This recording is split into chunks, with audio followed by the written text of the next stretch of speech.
What's up, you guys? Welcome back again to your Heroclix headquarters. Today, we're going to be counting down my picks for the top 5 primes currently in modern age Heroclix. You can only play one prime on a team, so that prime slot is pretty important. But I just really hope this list helps you guys prepare your teams with the best primes possible for your competitive events. So without further ado, let's get to the list. Alright, you guys, coming in at number 5 for me, here is the Iron Spider from the SpiderMan Beyond Amazing set.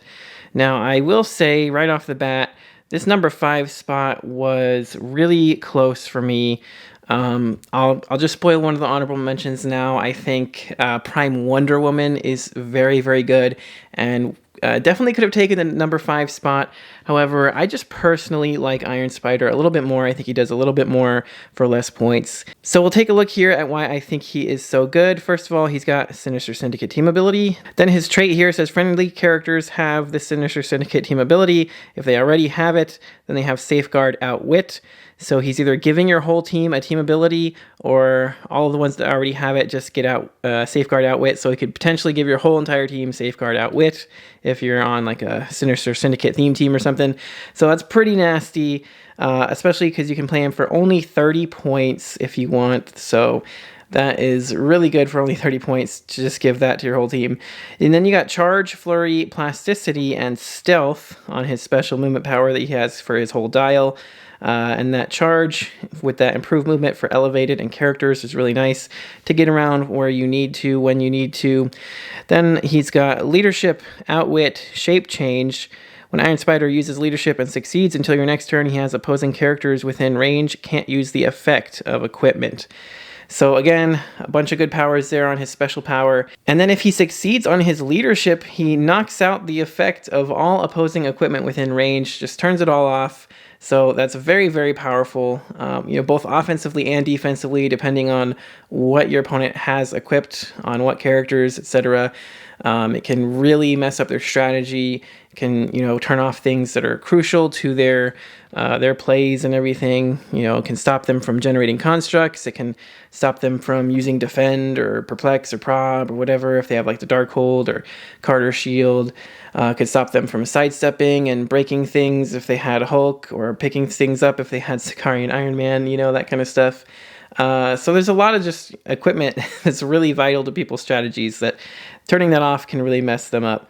75 or 30 points. I think you play him at 30 most of the time. 75's fine, but competitively speaking, 30 is where it's at. He does a lot, giving your whole team protected outwit, or at least the team ability. And he's just got a lot of powers. He's a decent little, secondary kind of close attacker with the Charge, Flurry, and everything. You got Stealth, Invuln, and Shape Change to keep him protected. Some Poison is nice as well, and that crazy Leadership is so good. So for all those reasons, he's coming in at number 5. All right, coming in at number 4 for me is the only one I don't physically have yet, and I still got to get around to getting him eventually, but the Destroyer Prime. This guy is so nuts. Honestly, he could easily be number 1 on the list if we didn't have so many other good primes. The main reason this dude comes in at number 4 for me personally, I'll just say right now, is because the other 3 on this list are almost must-plays. Like, almost every team that I've seen do successful at a big event recently has played one of these next 3 primes, and if they don't, then they have a Destroyer on the sideline. It's pretty much just as simple as that. If you're not playing one of these primes, then you have a Destroyer. And there's a few exceptions. Obviously, not everybody's playing the most highly competitive meta all the time. There's other really good primes like Iron Spider and some of the honorable mentions I'll get to that are, of course, contenders that I've seen people try here and there and do pretty well with. It's just that most of the time, these are all the ones you end up seeing. But yet, so taking a look at why Destroyer is on the list, he just has this one really long trait that is sideline active. If he is on your sideline and an opposing character damages a friendly character with an attack, if either character is equipped, after resolutions, give the Destroyer a Seeker token and roll a d6, adding the number of Seeker tokens to the result. On a 6+, generate the Destroyer from your sideline in a square along the edge of the map in the same row or column of an equipped character. Then remove all Seeker tokens and turn the Destroyer's dial to the click X, where X is the number of Seeker tokens removed. If Destroyer started the game via this trait, when it takes damage after resolutions, return it to your sideline protected pulse wave. So basically, whenever an opposing character damages a friendly character, you have a chance to just pop this dude off the sideline for free, as long as one of them is equipped. So basically, he gets that first Seeker token, and if you roll essentially a 5 or 6, you get to bring him out, and every time, a friendly character gets damaged, one of them's equipped, you get another Seeker token. Now it's better odds to bring him out. So, I've seen this dude come out 2 or 3 times in a game with some lucky rolls. And it's so annoying because you take the time to shoot him or punch him or whatever just to get him out of your face because he's just a free character sitting there. You can't ever score points off him just because he only takes that 1 damage and just goes right back to the sideline, which is really annoying. And, yeah, he just has that potential to pop right back in next turn. So for that reason, that's why this dude's on the list. He's super obnoxious. He's super easy to bring in. He's impossible to score. He's just a free, really strong character. I mean, looking at his dial, depending on how many Seeker tokens are on him, you might get him at click like 1, 2, 3, 4. It doesn't really matter that much. He pretty much is going to have 11 attack penetrating blasts no matter what, and like a 3 or 4 damage with close combat expert, and then some impervious with at least an 18 defense. So he's really strong. 10 range too, by the way, with giant size. So he's seeing over everything, shooting over everything, sidestep if he really needs to. Yeah, it's pretty nuts. So that's why this guy is an automatic include on the sideline if you happen to have one. And you're not already playing one of these other primes on this list pretty much. So for all those reasons, that's why he's coming in at number 4. All right, coming in at number 3 for me, here we have the Prime SpiderMan, the symbiote black suit SpiderMan, one of my all-time favorite figures ever. And yeah, this dude is so cool. Honestly, I want to put him at number 1 just because he's probably my favorite prime on the list personally. But, trying not to be too biased about it. I think the main thing that puts him at number 3 for me is just his point value. He's 80 points. You pretty much have to play him at 80. He does have a 50-point line, but he's just one of the rare examples of not wanting to play a character at their lower point line because it's actually significantly weaker and not just, basically the same but less points and a couple less clicks of life. He actually gains a lot for those 30 points. To play him at the full 80 is pretty much a necessity. But taking a look at him here, he got that Spider-Man team ability for the +1 to his super senses, because of course he's got senses for his whole dial. That wall crawler trait helps him place himself around the map, 4 squares in line of fire on a different elevation, just place himself over there. Really useful to move around where you need to be when you need to be there. And then you got this other trait, which is really the main thing that is putting this guy over the top and right into number 3 here. So free, if Spider-Man has 2 action tokens, give him a costed action as free. If you did, after resolutions, deal him 1 unavoidable damage. So he can just constantly be attacking. Never has to stop. You get 1 turn, move up there, give him a token. Turn 2, you're charging in there. With his charge flurry sidestep combo, which is amazing. That's the main thing, because on 50 points you only get regular charge, but on the 80-point line you get the charge flurry sidestep. So yeah, you just charge in there, flurry, get a second action token. Now he's got 2, so now he can take a costed action as free. So he can, either use his super strength to hit you with an object he picked up along the way, or a terrain marker rather, or he can just punch you for 4, because 11 for 4 is already pretty strong anyway.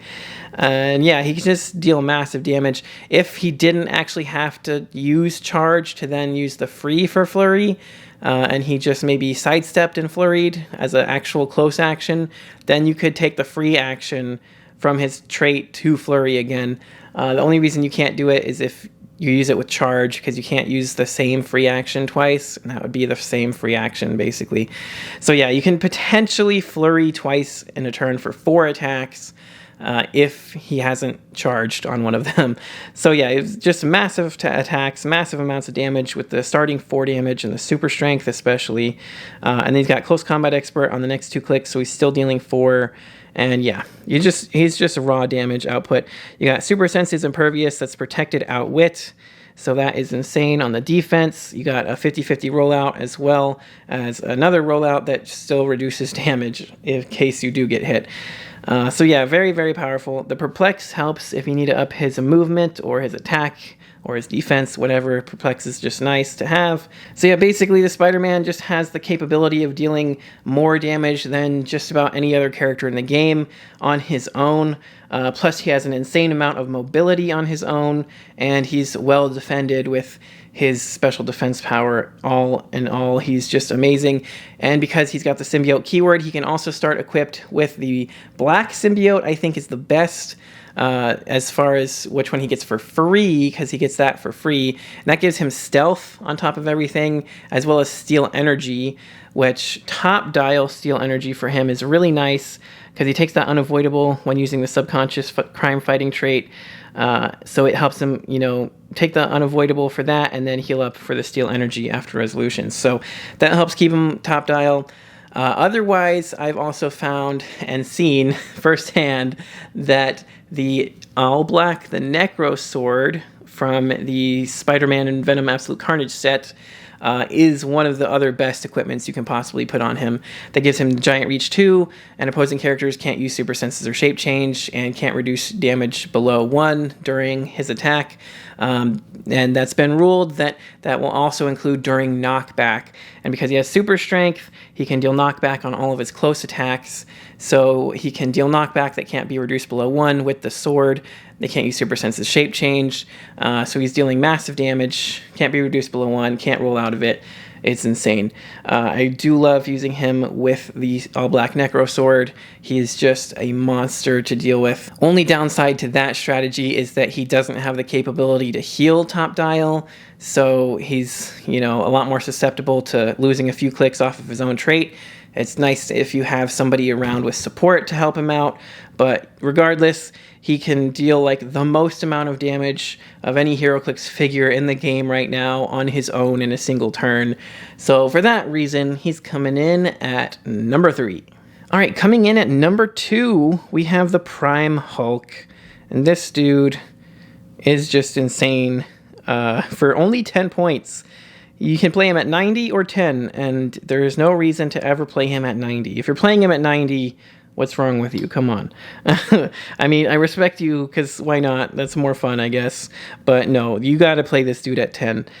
So taking a look here, you've got the Avengers and Defenders team abilities, which is nice to have. But this trait here is what it's all about. Smash.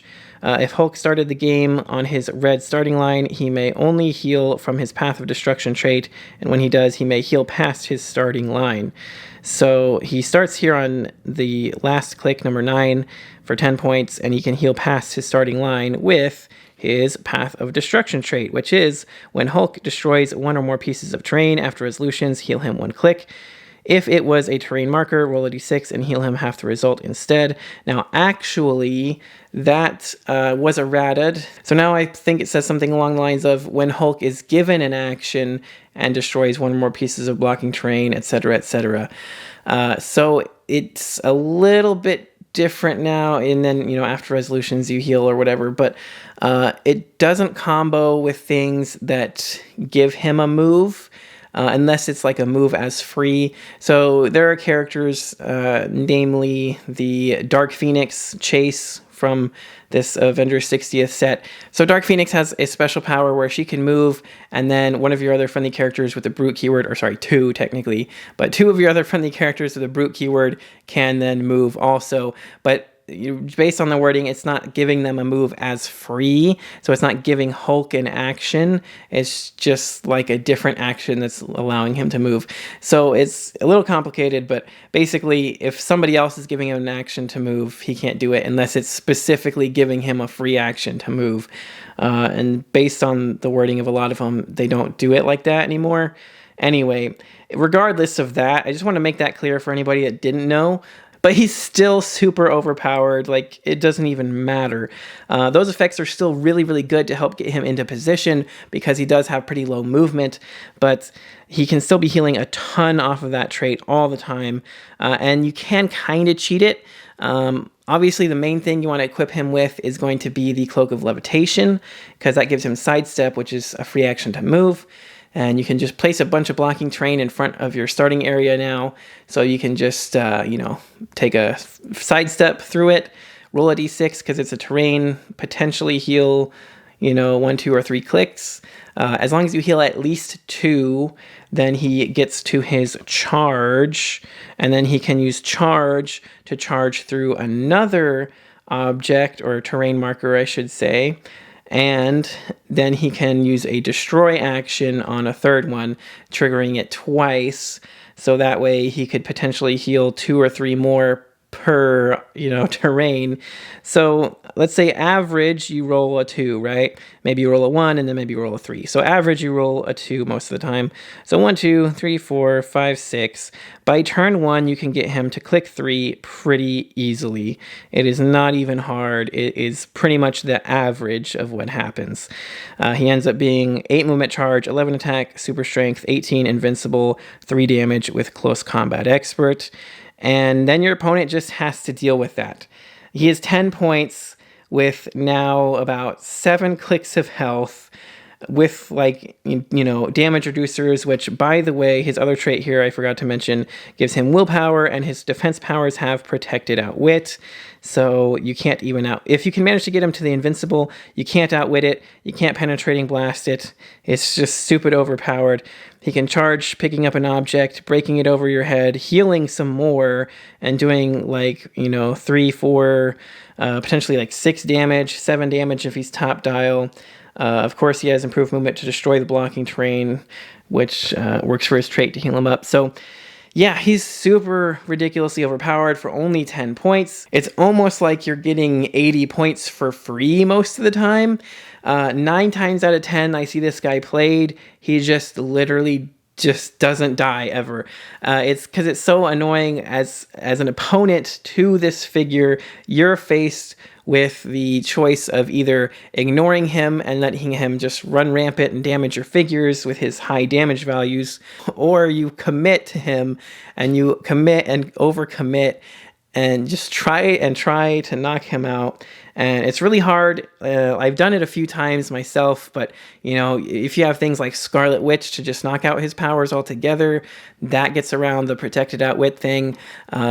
Otherwise, if you can get him 1 big hit off the invincible and then 1 big penetrating damage hit, that can work too. But then you're already committing at least sometimes 2 to 3 characters, your whole turn just to getting 1 10-point character. So it's hard. You really have to overcommit to it. And if you miss one of your attacks or something, then your whole turn's wasted trying to score 10 points. It's really annoying on the opposing end of it. Playing him is super fun because he's Hulk, and this is one of the best Hulks of all time.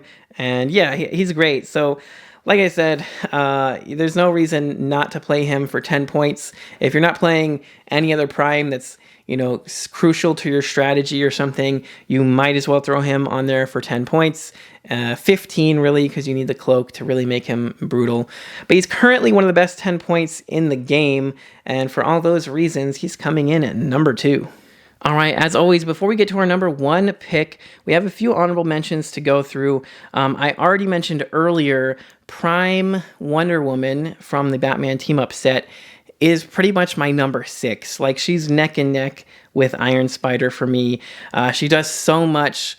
She's got a 19 defend. She's got really high attack and damage, penetrating blast. I think 11 for 4 or 12 for 4. I'm not looking at it at the moment.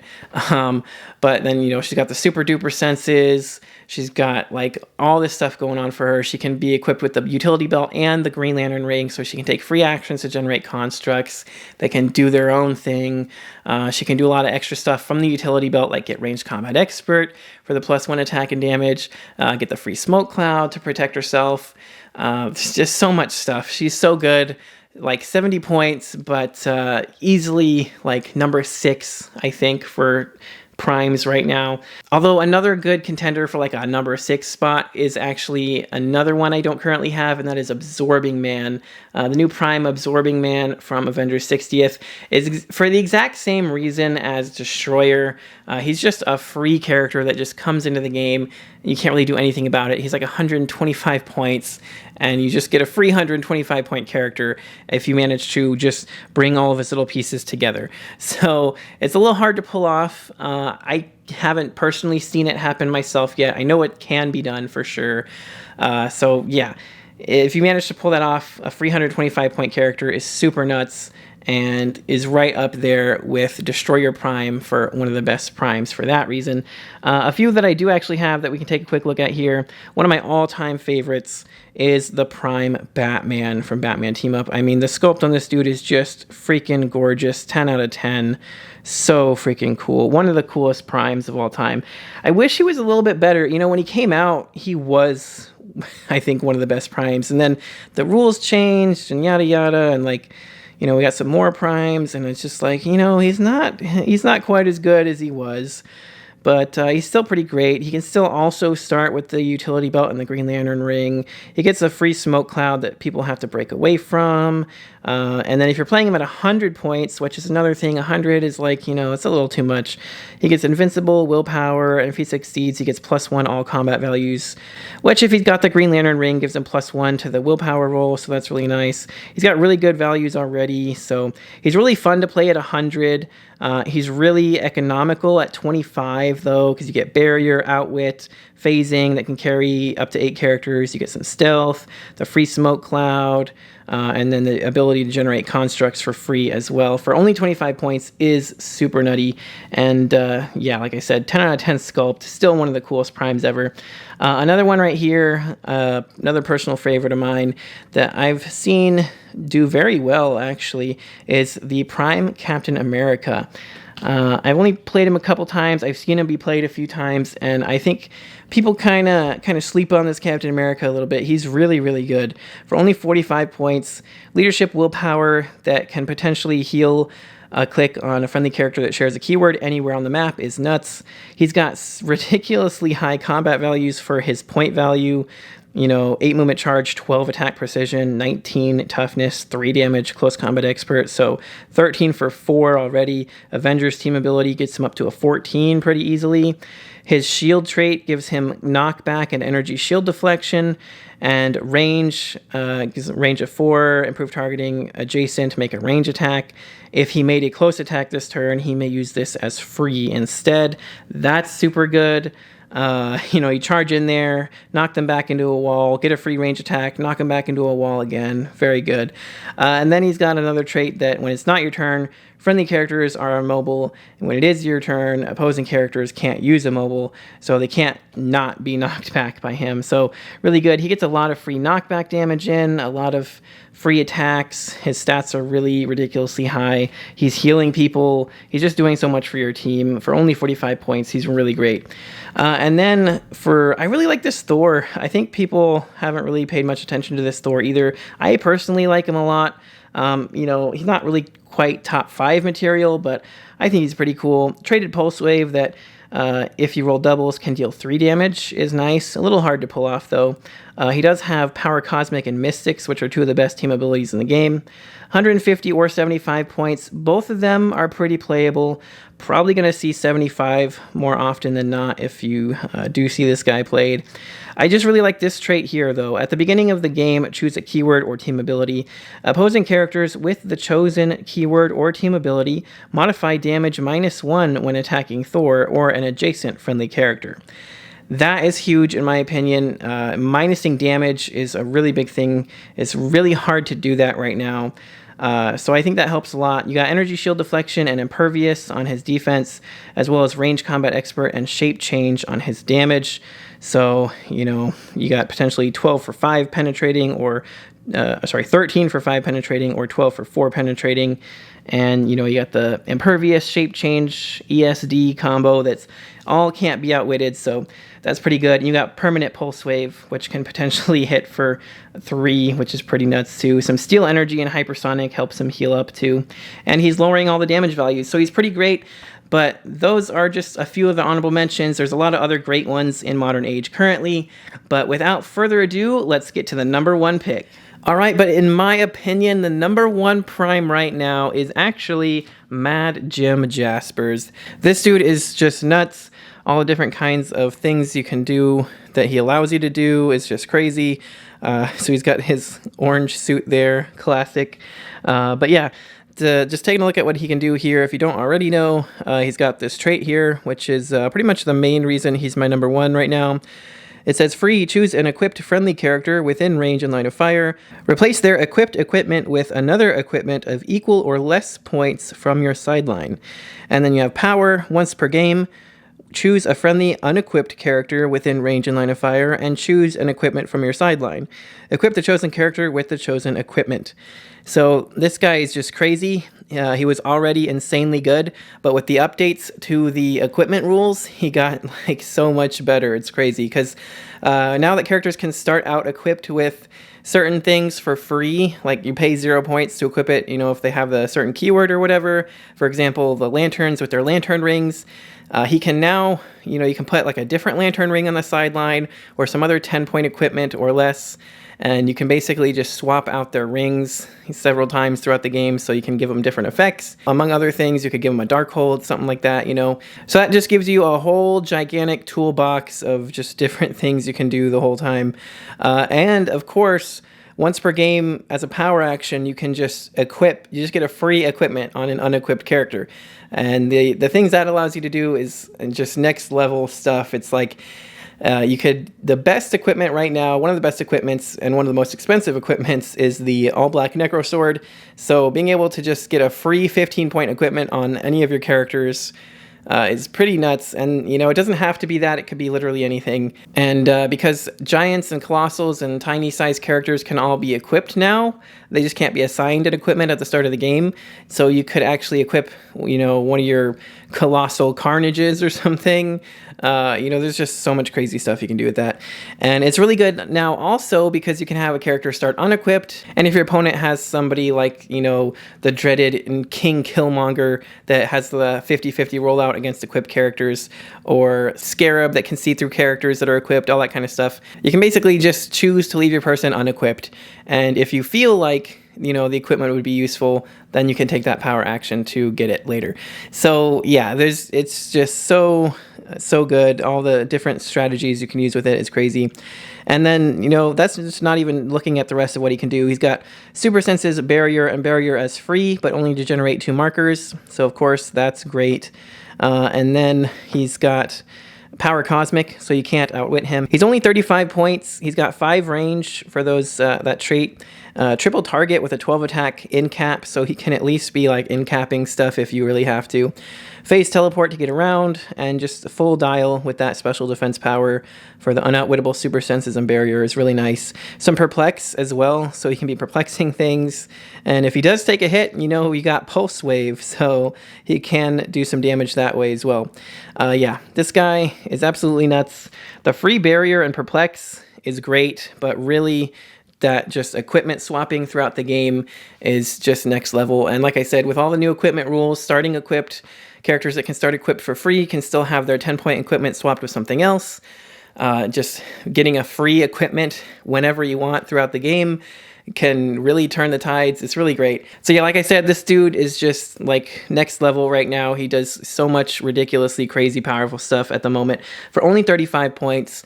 If you're not playing this guy and you're not playing the 10-point Hulk, you might be playing the 80-point SpiderMan for his damage potential. And if you're not playing any of those, you're probably just going to have your Destroyer on the sideline.